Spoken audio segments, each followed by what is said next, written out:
Everyone and good day. In today's video, I will be teaching you on how to name peptides. But before we go on with the specific rules on how to name your peptide and some examples of peptides that will be named, allow me to give you a short introduction of our topic today. Amino acids are considered to be the building blocks of peptides and proteins, and an understanding of amino acids' name, structure, and properties are very much important in order for us to know peptides and understand them. In a peptide or protein structure, an amino acid is bonded to another amino acid through a peptide or amide bond. In the following slides, I will also be showing you on how our peptide bonds form. How do we name peptides? By convention, the free amino end or N-terminal of the peptide chain is written to the left and the free carboxyl end or C-terminal is written to the right. Therefore, all amino acids are read from N to C-terminal end. In this example, we have a peptide structure composed of two amino acid residues. We call this a dipeptide. The one on the left contains the free amino group. That means this is the N-terminal end of our peptide chain. On the other hand, the second amino acid residue on the right contains the free carboxyl end. Thus, we call it the C-terminal end. Later on, we will know that we need to start from the N-terminal end in the naming, then going towards the C-terminal end. Each component of a polypeptide or protein is called a residue because it is the portion of the amino acid remaining after an atom or atoms of water are removed or lost in the formation of the peptide bond. This is how your peptide bond is formed. In this picture, we have two amino acids, namely valine and alanine. When they react with each other, through a process we call as dehydration synthesis, water is removed. After water has been removed, valine and alanine will form a peptide bond. Thus, we have a dipeptide structure. We might be asking in our mind, how do we name a peptide structure composed of valine and alanine residues?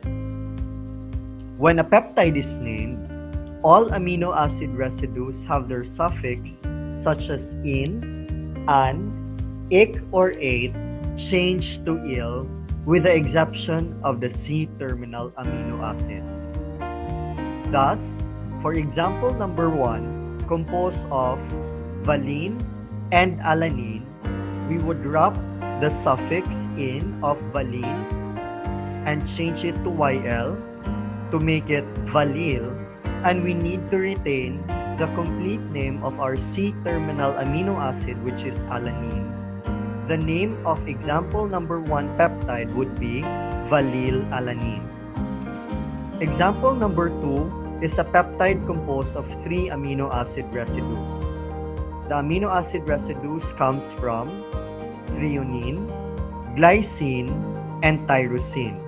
Following the rules that we've previously discussed, we need to drop the suffix of your amino acids and change it into YL, except your C-terminal end. Thus, the names of your residues would become threonyl and glycyl, then we need to retain tyrosine. The complete name of the peptide in example number 2 would be threonyl glycyl tyrosine. Let's have another example. This time, your peptide is composed of 4 amino acid residues. They come from serine, phenylalanine, methionine, and glycine. Following the rules again, we need to change the suffix of all of your amino acid except the C-terminal end. Thus, serine will become seryl, phenylalanine would become phenylalanyl, methionine would become methionine, then glycine would be retained. The complete name of example number 3 peptide would be seryl phenylalanine methionine glycine. Let's have another example. This time, the peptide structure is composed of 6 amino acid residues. They come from glutamate, lysine, cysteine, methionine, valine, and histidine. Following the rules that we've previously discussed, we need to change the suffix of all amino acid residues except the one located at the C terminal end.